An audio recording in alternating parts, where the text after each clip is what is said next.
नमस्कार, आपके साथ मैं हूं समीर अब्बास। अब वक्त आ गया है कोरोना के खिलाफ निर्णायक जंग का। देश में कोरोना के नए केस 2.5 लाख के पार पहुंच गए। एक दिन में होने वाली मौत की संख्या भी 1,500 पार है। अलग अलग शहरों से ऐसी तस्वीरें सामने आ रही हैं जिससे लग रहा है कि पूरा सिस्टम ही वेंटिलेटर पर आ गया है। जीवन देने वाली ऑक्सीजन कोरोना मरीजों की पहुंच से दूर हो रही है और प्राण वायु के इंतजार में मरीजों का दम घुट रहा है। अस्पतालों में बिस्तरों का अकाल पड़ा है। दवाओं के लिए लोगों को परेशान होना पड़ रहा है और इससे आगे क्या कहा जाए कि शमशान कब्रिस्तान में भी अंतिम संस्कार के लिए इंतजार करना पड़ रहा है। ऐसे में आज TV9 भारतवर्ष दिन भर कोरोना के खिलाफ निर्णायक जंग छेड़ रहा है। हालात खराब हैं, लिहाजा इससे निपटने के लिए आपके पास हर जानकारी होनी बहुत जरूरी है। सिर्फ TV9 भारतवर्ष पर आज दिन भर एक्सपर्ट डॉक्टर्स के साथ आपके हर सवाल का जवाब मिलेगा और सिस्टम को लेकर जो सवाल उठ रहे हैं उसका जवाब देने के लिए अलग अलग सरकारों के मंत्री भी हमारे साथ मौजूद होंगे।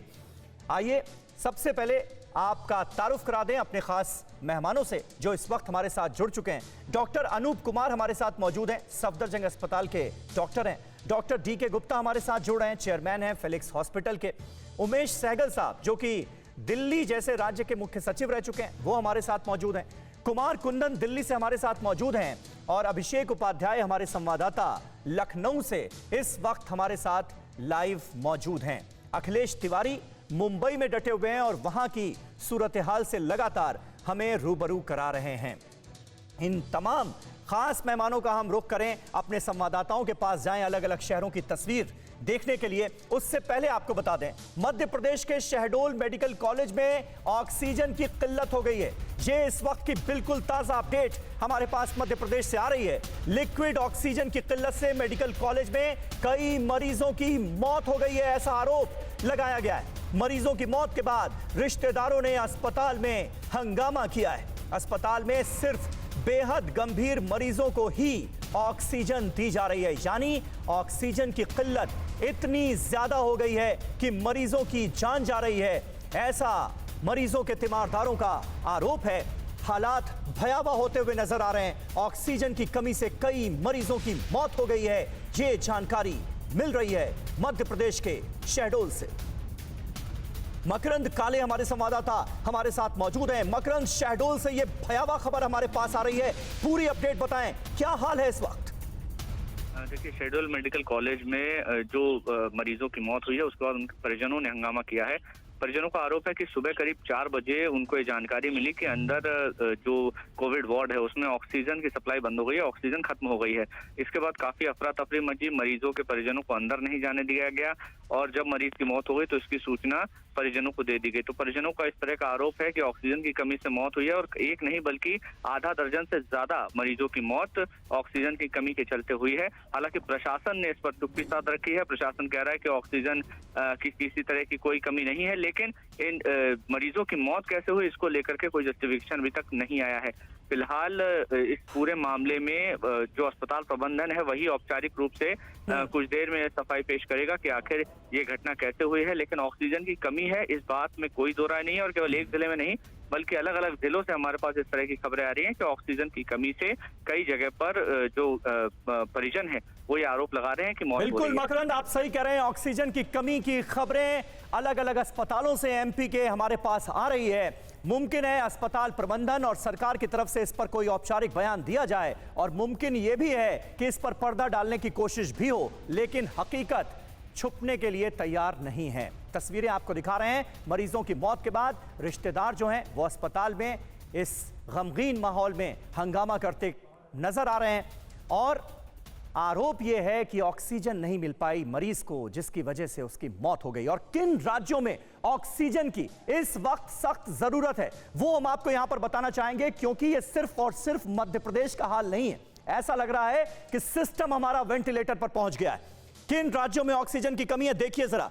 पंजाब, उत्तर प्रदेश, मध्य प्रदेश, छत्तीसगढ़, तमिलनाडु, केरल, कर्नाटक, महाराष्ट्र, गुजरात, राजस्थान, हरियाणा, दिल्ली, हर जगह एक सी तो तस्वीर है।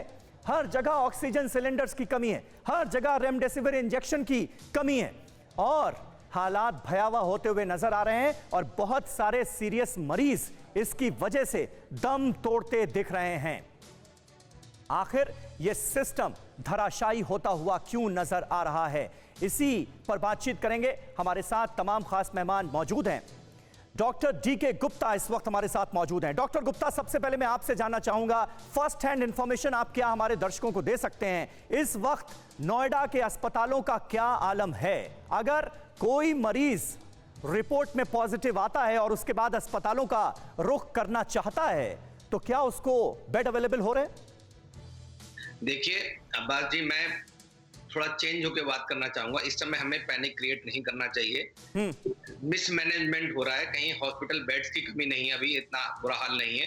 कहीं ना कहीं कमी इस बात की है कि किस मरीज को हॉस्पिटल बेड की आवश्यकता है। एक्चुअली पैनिक में जिन लोगों को आवश्यकता नहीं, वो लोग अस्पताल में भर्ती हो रहे हैं, इसलिए दिक्कत आ रही है। तो इसलिए कहीं ना कहीं, जैसे कल हम लोगों ने डिस्ट्रिक्ट एडमिनिस्ट्रेशन से मीटिंग करी है, नोएडा में सारे लोग थे, सीपी साहब थे, डीएम साहब थे, सीईओ साहब थे।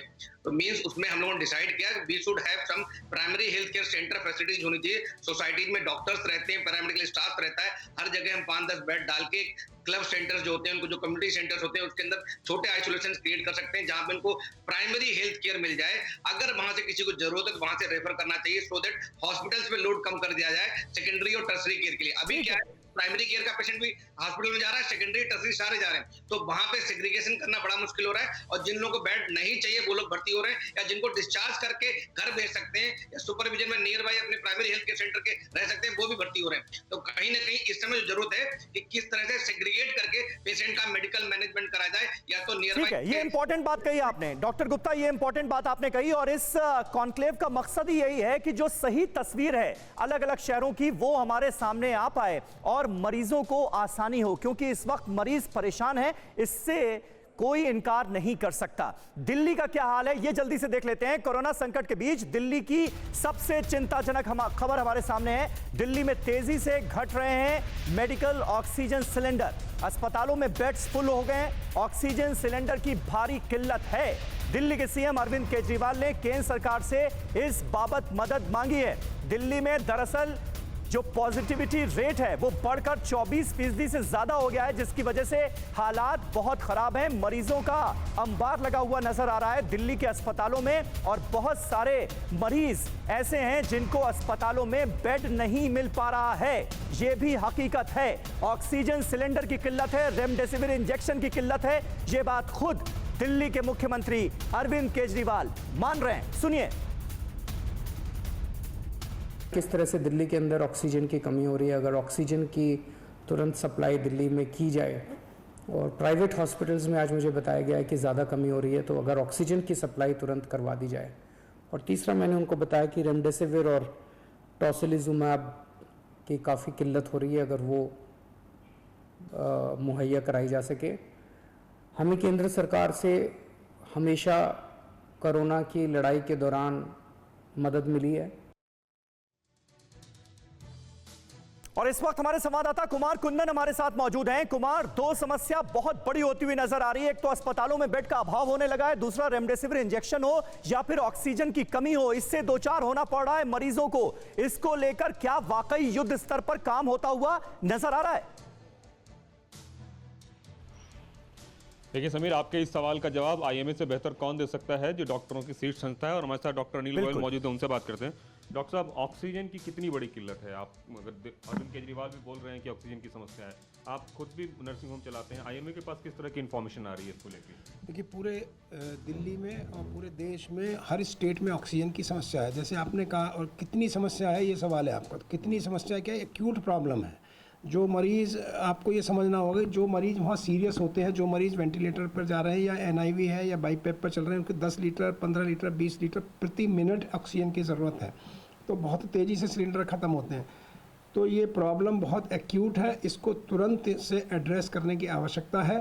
तुरंत ऑक्सीजन की सप्लाई को बेहतर करने की आवश्यकता है। अनइंटरप्टेड ऑक्सीजन सप्लाई की आवश्यकता है। पूरे देश में इंडस्ट्रियल ऑक्सीजन को बिल्कुल बंद कर देना चाहिए। इंडस्ट्रियल ऑक्सीजन को, सारी ऑक्सीजन को मेडिकल ऑक्सीजन में डाइवर्ट कर देना चाहिए।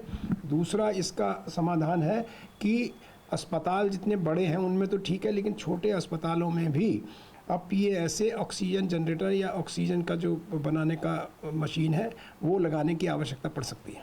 नहीं, तो सरकार तो कह रही है कि वो इंडस्ट्रियल ऑक्सीजन देने को तैयार है। नहीं, इंडस्ट्रियल ऑक्सीजन को आपको मेडिकल ऑक्सीजन में कन्वर्ट करना पड़ेगा। इंडस्ट्रियल ऑक्सीजन होती है 99.9% प्योर और मेडिकल ऑक्सीजन होती है 99.3% प्योर। मैं क्या बोल रहा हूँ कि इंडस्ट्रियल ऑक्सीजन को, इंडस्ट्री को ऑक्सीजन देना बंद करें, उस इंडस्ट्रियल ऑक्सीजन को मेडिकल ऑक्सीजन की तरफ डाइवर्ट करें, जो कि लाइफ सेविंग, इस वक्त देश में लाइफ सेविंग के लिए इंडस्ट्रियल ऑक्सीजन को बंद कर देना चाहिए, इंडस्ट्रियल ऑक्सीजन को डाइवर्ट कर देना चाहिए मेडिकल ऑक्सीजन की तरफ।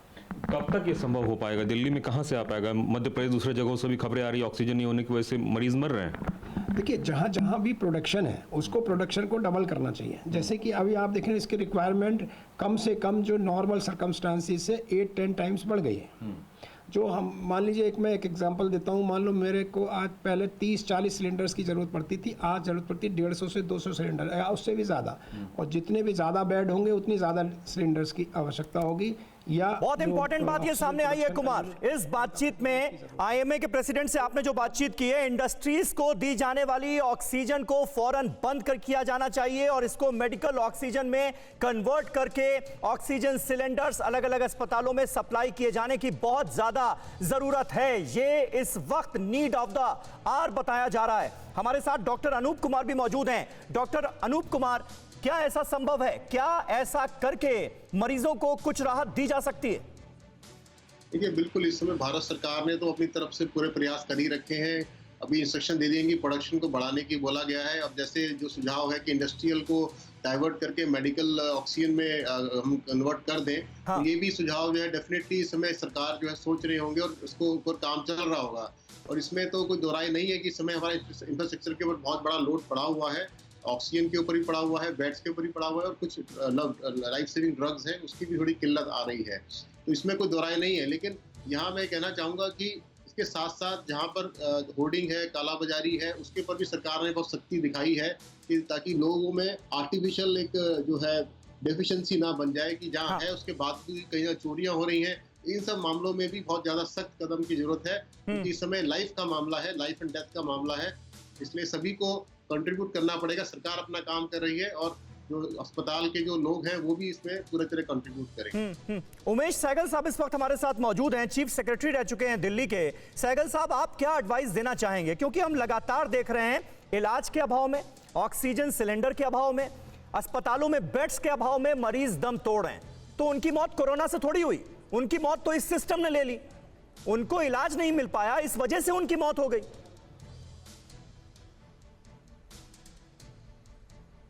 ऐसा कहना तो आप कह सकते हैं, बट ऐसा मैं तो नहीं अभी मानूंगा जब तक कोई ऑफिशियल स्टेटमेंट नहीं आएगी। पॉइंट इज़ कि मरीज़ सब समझते हैं कि मुझे बेस्ट ट्रीटमेंट चाहिए और बेस्ट ट्रीटमेंट ये है कि बेस्ट अस्पताल में जाऊं और मुझे ऑक्सीजन मिले, ये मिले, वो मिले। डॉक्टर डिसाइड करता है कि किस मरीज़ को क्या ट्रीटमेंट चाहिए है। अब हम उसको मानने को अगर तैयार हैं तो ठीक है, अगर नहीं मानने को तैयार हैं तो फिर प्रॉब्लम ही होगी ना हमारे लिए। सहगल साहब, ये आप नॉर्मल वक्त की बात कर रहे हैं, लेकिन अभी सर स्थिति ये है, सहगल साहब स्थिति ये है, रात भर हमने देखा एलएनजेपी अस्पताल के बाहर जो मरीज कराते हुए पहुंच रहे थे अपनी अपनी एम्बुलेंस में, एम्बुलेंस का एक तरह से इतनी लंबी लाइनें लग गई एम्बुलेंस की कि जैम जैसी स्थिति पैदा हो गई। अंदर बेड्स अवेलेबल नहीं थे, इसलिए एलएनजेपी अस्पताल के डॉक्टर्स चाहकर भी कुछ कर नहीं पा रहे थे। ये स्थिति है सर इस वक्त दिल्ली में। देखिए, ऐसा है कि 10,000 का अस्पताल महरौली में खोला गया था, उसको दोबारा खोलने की कोशिश की जा रही है। सबसे पहले भी डॉक्टर गुप्ता ने कहा है कि एक प्राइमरी हेल्थ सेंटर होना चाहिए जहाँ पहले मरीज जाए, जहाँ डॉक्टर्स उसको देख के डिसाइड करें कि इसको अस्पताल जाने की ज़रूरत है कि नहीं है। क्योंकि बहुत सारे केसेस तो अपने घर में ठीक हो रहे हैं, कुछ ऐसे केसेस हैं जिनको ऑक्सीजन वगैरह की ज़रूरत नहीं है, फिर भी अस्पताल में जाने की ज़रूरत है, उनको अपनी आइसोलेशन भी करनी है, उनके अस्पताल हो सकता है घर में जगह ना हो। तो ये पेशेंट नहीं इस चीज़ को डिसाइड कर सकता, ये डॉक्टर ही डिसाइड कर सकते हैं। और डॉक्टरों का ऐसा इंतज़ाम होना चाहिए है कि डॉक्टर उस चीज़ का फैसला लेने के काबिल हों। ये नहीं है कि पेशेंट खुद डिसाइड कर ले कि मैंने एम्बुलेंस बुलानी है, एम्बुलेंस प्राइवेट एम्बुलेंस है, पैसे देंगे सर, लेकिन हालात ऐसे हैं ना सर, सिस्टम ऐसा है कि मरीजों को मजबूर होना पड़ रहा है खुद डिसाइड करने के लिए, मरीजों को मजबूर होना पड़ रहा है कई जगहों पर सेल्फ मेडिकेशन के लिए, ये जानते हुए भी कि ऐसा करना उनके लिए खतरनाक हो सकता है। सर स्थिति ये है। और जो मैं कह रहा हूं ये ऐसे ही नहीं कह रहा हूं, इसके लिए तस्वीरें हम अपने दर्शकों को दिखा देते हैं ताकि जो स्थिति इस वक्त है दिल्ली के अस्पतालों में वो समझ भी आए। दिल्ली के एलएनजेपी अस्पताल से बहुत परेशान करने वाली तस्वीरें सामने आई। बेड के इंतजार में अस्पताल के बाहर मरीजों का जमावड़ा लगा हुआ है। घंटों मशक्कत के बाद ही अस्पताल में एंट्री मिल रही है। मरीज के परिजनों ने यह आरोप लगाया कि अस्पताल में दरअसल कोई सुनवाई नहीं हो रही है। दिल्ली का सबसे बड़ा कोविड डेडिकेटेड अस्पताल है एलएनजेपी, ये हम सब जानते हैं। और उसका आलम यह है कि आप देखिए इन तस्वीरों पर नजर दौड़ाइए, ये एक लंबी कतार आपको नजर आएगी एलएनजेपी अस्पताल के बाहर। एम्बुलेंस ही एम्बुलेंस नजर आ रही है, जैम जैसी स्थिति है और हर एम्बुलेंस में कोई ना कोई मरीज है, जिसमें से कई मरीज गंभीर हैं, सीरियस हैं। कई लोगों का ऑक्सीजन लेवल जो है वो डिप हो रहा है, उसके बावजूद भी अस्पताल में उन्हें एडमिट नहीं किया जा सका है। ये स्थिति इस वक्त है, इससे कैसे कोई इनकार करेगा? डॉक्टर अनूप कुमार, ऐसे में मरीज करे तो क्या करे? देखिए, जो पहला सजेशन आया था बिल्कुल सही था कि सभी पेशेंट्स को तो एडमिशन की जरूरत नहीं है। और इस समय हम देख रहे हैं कि जो mild to asymptomatic pre symptomatic patient जो है वो अभी भी 80 to 85% है। जो मॉडरेट टू सीवियर इन्फेक्शन वाले पेशेंट हैं वो 10 से 15% के कैटेगरी में आ रहे हैं। और ये जरूर है कि इस बार पेशेंट थोड़े लास्ट ईयर से हम देखें कंपेयर करें थोड़े ज्यादा सिम्प्टोमेटिक बन रहे हैं। लेकिन जो मॉडरेट टू सीवियर वाले इन्फेक्शन है वो अभी भी हम कहेंगे 10% के से लेस ही आ रहे हैं। तो इसलिए ये बिल्कुल सही आप कह रहे हैं कि देखिए, क्योंकि नंबर ऑफ केसेस सडनली बढ़े हैं, आप देख रहे हैं पिछले 10 दिनों में ही डबल हो गए हैं। तो इसलिए अब धीरे धीरे करके सरकार ने सब जगह जो है, आपने देखा DRDO भी अपने 10,000 बेड बढ़ा रहा है और बाकी जो आर्मी फोर्सेज है वो भी अपने बेड्स लगा रही है। तो धीरे धीरे करके हम वापस उसी स्थिति में आ जाएंगे जो 1 साल पहले थे। लेकिन यहाँ बहुत जरूरत है कि हम रिसोर्सेज का बड़े सही जुडिशियसली इस्तेमाल करें। बिल्कुल ये सही है कि जिनको जरूरत नहीं है एडमिशन होने का, जो घर पे आइसोलेशन हो सकते हैं, उनको घर पर ही रखना पड़ेगा। इसलिए लास्ट ईयर सरकार ने 3 प्रकार के सेंटर बनाए थे। एक की सिर्फ आइसोलेशन वाले सेंटर, एक जिसमें माइल्ड वाले पेशेंट को आप क्वारंटाइन आइसोलेशन रख सकते हैं, और मॉडरेट सीवियर के लिए सरकार ने अलग बनाया था। तो वही कैटेगरी हमें फिर से यूज करना पड़ेगा, तभी हम जुडिशियसली इसको यूज कर पाएंगे। ठीक है, बिल्कुल आप बने रहे हमारे साथ। निश्चित तौर पर ये सजेशन जो है ये बेहतर है। वहीं उत्तर प्रदेश में कोरोना का हाहाकारी रूप सामने आया है। 24 घंटे में 27,334 नए केस हमारे सामने, 120 लोगों की जान ले ली कोरोना ने। लखनऊ में अंतिम संस्कार के लिए शमशान में जगह कम पड़ गई। लखनऊ के अंतिम संस्कार स्थल भैंसाकुंड बैकुंठ धाम में जगह कम पड़ गई है। शवों की संख्या बढ़ने से शमशान में जगह का विस्तार करना पड़ रहा है। शमशान घाट की जो जगह है उसका विस्तार करना पड़ा है क्योंकि शवों की संख्या इतनी ज्यादा है। ये जो भयावह हालात हैं, इस पर कैसे काबू पाया जाएगा? अभिषेक उपाध्याय का हम जल्दी से रुख करते हैं, लखनऊ से हमारे साथ मौजूद है। अभिषेक, ग्राउंड पर क्या होता हुआ नजर आ रहा है? देखिए, ग्राउंड की बहुत ही ख़राब स्थिति है और लखनऊ में तो हम लगातार ये दिखा रहे हैं कि जो जीवित हैं उनको एडमिशन नहीं मिल पा रहा है और जो नहीं रहे हैं उनके लिए कब्रिस्तान में जगहें कम पड़ रही हैं। आप ज़िंदगी का विरोधाभास देखिए, दोनों ही चीज़ें यहाँ देख रहे हैं। दिन भर हमने रामनगर लोहिया हॉस्टल में देखा कि वहाँ पर बेड के लिए लोग रो रहे थे, कलप रहे थे, उनकी सांसें उखड़ रही थी और उनको भर्ती नहीं किया जा रहा था। ऐसे कितने केस हमने देखे।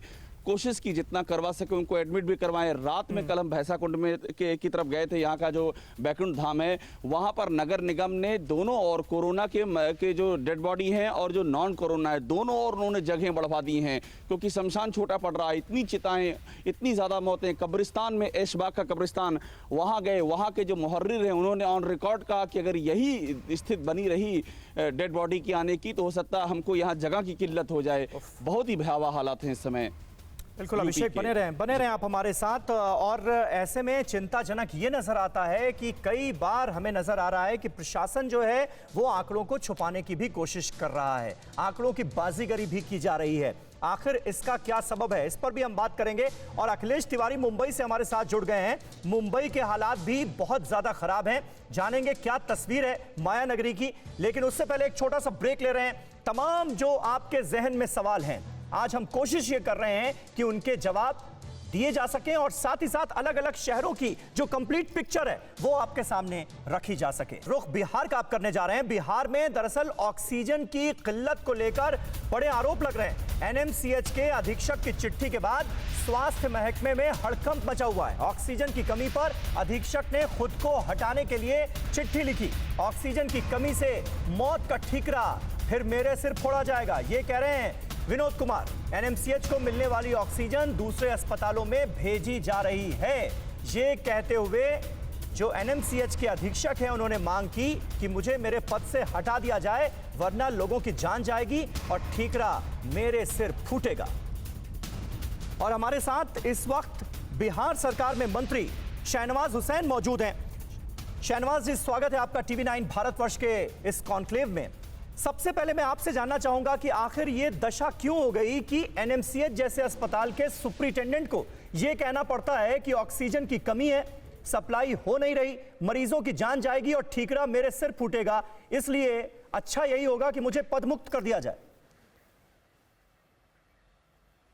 नहीं, ये सही है कि महामारी बहुत बढ़ी है और जो ऑक्सीजन की शुरू में जो कमी हो रही थी उसको पूरा कर लिया गया है।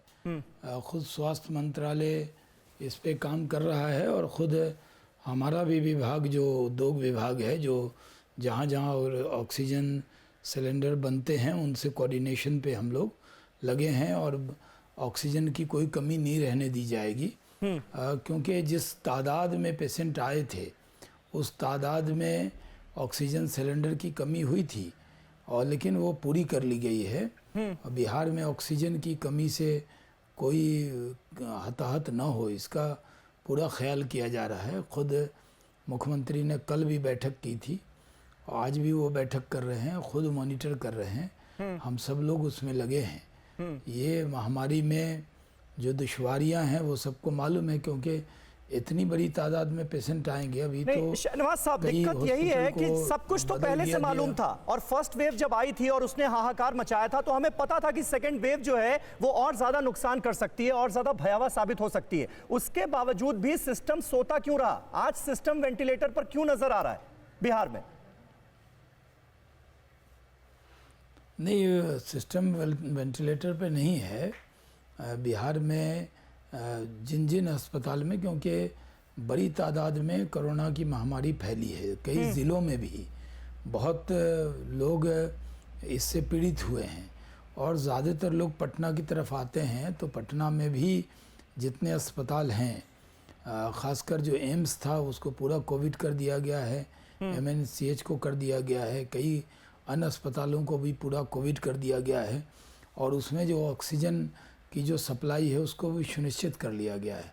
तो कठिन समय है, लेकिन कठिन समय में सरकार जागरूकता से इसको करने में लगी हुई है। आपने हाल ही में मंत्रालय का जिम्मा संभाला बिहार में शहनवाज साहब, क्या आपको लगता है कहाँ कमियां रह गईं? इतने सालों का, 15 सालों से ज़्यादा वक्त का नीतीश कुमार का शासन, आज क्यों ये दशा है कि लोग कोरोना से, मुझे लगता है कि लोगों की मौत तो हो ही रही है लेकिन लापरवाही से और इलाज ना मिलने की वजह से भी बिहार में लोगों की मौत हो रही, ये अपने आप में और चिंताजनक है। ये स्थिति क्यों पैदा हुई? देखिए, जो कोरोना का जो ये वेव आया है वो बहुत ख़तरनाक है और आप जानते हैं कि फर्स्ट वेव में तो मैं भी शिकार हो गया था। बिल्कुल। मैं भी पॉजिटिव हो गया था जब बिहार के इलेक्शन के वक्त में। अभी भी हमारे परिवार के कई लोग पॉजिटिव हैं और उनका इलाज चल रहा है दिल्ली में जी। मैं खुद देख रहा हूं कि जहां भी लोग फ़ोन कर रहे हैं मदद हो रही है। जहां तक बिहार सरकार का सवाल है, बिहार सरकार पूरी कोशिश करती है और कोशिश में कोई क्यों चाहेगा कि हमारे यहाँ कमी हो। हमारी सरकार तो पूरी ताकत से लगी और ख़ुद इसको मॉनिटर किया जा रहा है। जैसे हमने आपको बताया कि हमारे भी जो इंडस्ट्री मिनिस्ट्री के जो प्रिंसिपल सेक्रेटरी हैं ब्रिजेश मल्होत्रा जी, मैंने उन्होंने बताया कि जहाँ जहाँ झारखंड से और जहाँ बिहार में ऑक्सीजन बन रहा है वहाँ खुद हमारा डिपार्टमेंट भी लगा है कि ऑक्सीजन की सप्लाई में कोई कमी नहीं हाँ, हो और ये पूर्ति आपने की अपने जाए। डिपार्टमेंट की इसको बात की, हम आप एकदम मिनिस्ट्री ऑफ इंडस्ट्रीज संभाल रहे हैं, उद्योग मंत्रालय का जिम्मा आपके पास है शहनवाज भाई, और इस वक्त हमारे साथ बहुत सारे एक्सपर्ट्स भी मौजूद हैं और थोड़ी देर पहले सबकी तरफ से राय ये आई कि इंडस्ट्रीज को दी जाने वाली जो ऑक्सीजन है उसको मेडिकल ऑक्सीजन में कन्वर्ट करके डाइवर्ट किया जाए अस्पतालों को, इसकी बहुत जी, ज्यादा कर दिया जरूरत है। गया। ये बिहार में हुआ है? जी वही मैं ये हो गया। मैं तो इसीलिए आपके सवाल से पहले ही, जो सवाल आपके पैनलिस्ट ने उठाया होगा मैंने नहीं सुना, हाँ। लेकिन आपने अगर समीर साहब कहा है तो मैं आपको पहले बता रहा हूँ कि हमारे यहाँ भी इंडस्ट्री मिनिस्ट्री भी पूरी तरह इसी काम पे लग गई है। अच्छा। हमने और कोई काम हम कर ही नहीं रहे हैं। हम कैसे ऑक्सीजन की सप्लाई पूरी तरह पहुँचे हॉस्पिटल्स को, इसके लिए पूरी सरकार लगी है। खुद मुख्यमंत्री जी इसको खुद मॉनिटर कर रहे हैं, हम लोग उसको खुद मॉनिटर कर रहे हैं। बिहार में भी कोई कमी ना हो इसका ध्यान रखना हमारा फर्ज है, हमारी जिम्मेदारी है। नहीं, ये अच्छी बात है, निश्चित तौर पर ये अच्छी बात है और एकदम नहीं है, ये कोशिशें जो हैं बहुत जरूरी हो गई हैं इस वक्त। शहनवाज भाई बिल्कुल आपने सही कहा। एक अहम खबर हमारे पास आ रही है, बातचीत आपसे जारी रहेगी। कोरोना संकट के बीच आज की एक और बड़ी खबर आपको बता दें, कोरोना के चलते जेईई मेंस की परीक्षा टल गई है। परीक्षा के 15 दिन पहले नई तारीखों का अब ऐलान होगा। तो जेईई मेंस की परीक्षा जो है वो भी टल गई है। मेंस अब जो है वो 15 दिन पहले नई तारीखों का ऐलान होगा। परीक्षा ये भी टालनी पड़ी है। वहीं बिहार में आज लॉकडाउन को लेकर फैसला हो सकता है। राज्यपाल की सर्वदलीय बैठक के बाद आज नीतीश कुमार करेंगे बैठक। सीएम नीतीश कुमार अफसरों के साथ एक मीटिंग करने जा रहे हैं। और जो इस वक्त स्थिति है, शहनवाज हुसैन हमारे साथ मौजूद हैं, बिहार सरकार में मंत्री। शहनवाज साहब, क्या आपको लगता है कि अब लॉकडाउन के फेज में जाने की जरूरत बिहार में आन पड़ी है? स्थिति यहां तक पहुंच गई है जिस हिसाब से कोरोना संक्रमित मरीजों के आंकड़े बढ़ रहे हैं? नहीं, आज मुख्यमंत्री जी बैठक कर रहे हैं, सारे डीएम एसपी को भी उस बैठक में बुलाया गया है। और जो कल बैठक हुई थी और स्थिति का हर जिले का जायजा लेते हुए कोई निर्णय होगा। अभी मैं नहीं कह सकता कि कोई लॉकडाउन करने की ज़रूरत है, लेकिन क्या ज़रूरत होगी जो बातचीत के आधार पर निर्णय होगा। मुख्यमंत्री जी सबसे बातचीत करेंगे और जैसे भी बिहार के लोगों की, बिहार के आवाम को बचाने के लिए जो कुछ करना है वो करेंगे। हमारी सरकार पूरी तरह तत्पर है वहाँ। हम कोई कसर नहीं छोड़ रहे हैं। आप जान रहे हैं कि बिहार में बहुत बड़ी तादाद में लोग बाहर से भी, जो हमारे बिहार के वर्कर वहाँ बाहर काम करते हैं, वो भी बड़ी तादाद में लौटे हैं और कई लोगों का सिलसिला जारी है। तो हम उनसे ये कह रहे हैं कि आप जहाँ हैं वहाँ सुरक्षित रहें, अपना ध्यान रखें, लेकिन बिहार में भी इलाज के बिना कोई परेशानी नहीं होने दी जाएगी। ऑक्सीजन के लिए कोई परेशानी नहीं होने दी जाएगी। पूरी ताकत से ऑक्सीजन सिलेंडर कैसे पहुँचे हॉस्पिटल तक, इस जिम्मेदारी को भी निभाने की पूरी कोशिश हो रही है। लेकिन कोरोना का संकट इतना बड़ा है कि इसमें लोग खुद अपने आप को बचा सकते हैं। वो अपना ध्यान रखें। जो लोग हमारी आवाज़ TV 9 के ज़रिए देश में या बिहार में सुन रहे हैं, मेरी उनसे अपील है कि आप अपने आप को सुरक्षित रखें। आप ये कोरोना इतना ज़्यादा फैला है कि किससे किसको हो जाएगा ये पता नहीं है। तो आप घर में रहें, ज़रूरत हो तभी बाहर जाएं, सैनिटाइज करें, मास्क, डबल मास्क हो तो डबल मास्क पहनें। कोशिश करें कि इस वेव को से बिहार को और देश को कैसे बचाना है, उसके लिए भी कोशिश हो रही है। प्रधानमंत्री के लेवल पर भी बैठक हुई है कि जहाँ जहाँ ऑक्सीजन का संकट है या दवा का संकट है, उन सब को वॉर फुटिंग पे उपलब्ध कराया जा रहा है। शहनवाज साहब, ये निश्चित तौर पर जिम्मेदारी है इस वक्त सरकार की। लेकिन एक बड़ा आरोप जो लग रहा है बिहार में, वो आंकड़ों की बाजीगरी का भी है। जो शमशान घाट है वहां पर शवों का अंबार लगा हुआ है और सरकारी आंकड़ों में शवों की गिनती हो नहीं रही है। इसको लेकर बड़े संगीन आरोप लग रहे हैं। ऐसा क्यों? ऐसे मुश्किल वक्त में आंकड़े कम दिखाने की कोशिश या आंकड़ों की बाजीगरी, इसका क्या मतलब? इससे क्या फायदा होगा किसी को भी? देखिए, आंकड़े कम दिखा के सरकार को क्या फ़ायदा होगा, या आंकड़े हम छिपाएंगे क्यों? सवाल ये है कि जो व्यक्ति जिसका देहांत होता है उसका डेथ सर्टिफिकेट तो बनता ही है, वो आंकड़ा को छिपाया नहीं जा सकता। लेकिन क्या है कि एक चर्चा हो जाती है कि ज़्यादा मर रहे हैं जी और कम दिखा रहे हैं। नहीं ये शहनवाज सब साहब, दुष्प्रचार जो है हमारी आंकड़े सरकार सामने के आ रहे हैं ना, खिलाफ। जो ग्राउंड ऐसा रिपोर्टिंग नहीं। में आंकड़े सामने आ रहे हैं वो हकीकत बयां कर रहे हैं। पटना के बांस घाट में शवों का अंबार लगा हुआ था कल, तस्वीरें बिल्कुल हृदय विदारक थीं। और मैं आपको एक छोटा सा आंकड़ा दे देता हूं, 10 से 14 अप्रैल तक 16 मौत बताई गई सरकारी आंकड़ों में, जबकि 13 तारीख को ही 50 कोविड संक्रमित शव जलाए गए हैं। ये स्थिति है। तो यानी कहीं ना कहीं जो प्रशासन है वो आंकड़ों को छुपाने की कोशिश तो कर रहा है। इसलिए मैं आपसे जानना चाह रहा था कि इससे क्या फायदा होगा। देखिए समीर भाई, हाँ समीर भाई, दिक्कत ये है कि जो कहा जा रहा है, जो हॉस्पिटल के आंकड़े हैं वही सरकार देती है। कई जो लोगों का जो देहांत होता है वो अगर शमशान पहुंचते हैं तो उसका आंकड़ा में हो सकता है कि देरी हो, लेकिन जो हॉस्पिटल में जो डेथ हो रही है उसका आंकड़ा, जब कोई हमसे आंकड़ा कहता है तो वो आंकड़ा देते हैं। और जहाँ पे जो कोरोना का प्रोटोकॉल है जी, किसी की भी कोरोना से डेथ होगी तो उसको सूचना देना ही है, क्योंकि उसमें जो कोई आंकड़ा छिपाने का इरादा कहीं से सरकार का नहीं है। और ये सही है कि डेथ बहुत नहीं, चलिए ठीक है शहनवाज साहब, हमारा काम है कि जो कुछ अगर गलत हो रहा है तो उसको आपकी नजरों में लाया जाए ताकि स्थितियां दुरुस्त हों।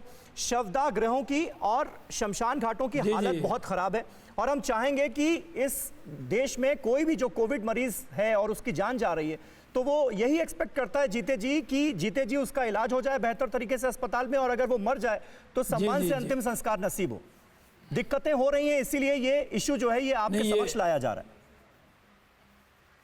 जी, ये सही है समीर साहब कि दिक्कतें कोरोना काल में दिक्कतें सब जगह हैं जी। ये महामारी है, पेंडेमिक है बहुत बड़ा, इसमें एहतियात भी ज़रूरी है जी, इलाज भी ज़रूरी है। हम टेस्टिंग, ट्रेसिंग, ट्रैकिंग और ट्रीटमेंट, बिल्कुल सही बात है, बिल्कुल सही बात है शहनवाज साहब, हम सबके लिए बहुत मुसीबत का वक्त है और कोई कसर छोड़ना भी नहीं चाहिए। बहुत बहुत शुक्रिया शहनवाज भाई हमसे बातचीत करने के लिए और हमारे साथ हमारे कॉन्क्लेव में जुड़ने के लिए। बहुत सारे मसले हैं बिहार के लोगों के जहन में भी और उम्मीद की जानी चाहिए कि जल्द से जल्द उनका सलूशन मिलेगा। फिक्र आपकी, सोमवार से शुक्रवार रात 9 बजे सिर्फ TV9 भारतवर्ष पर।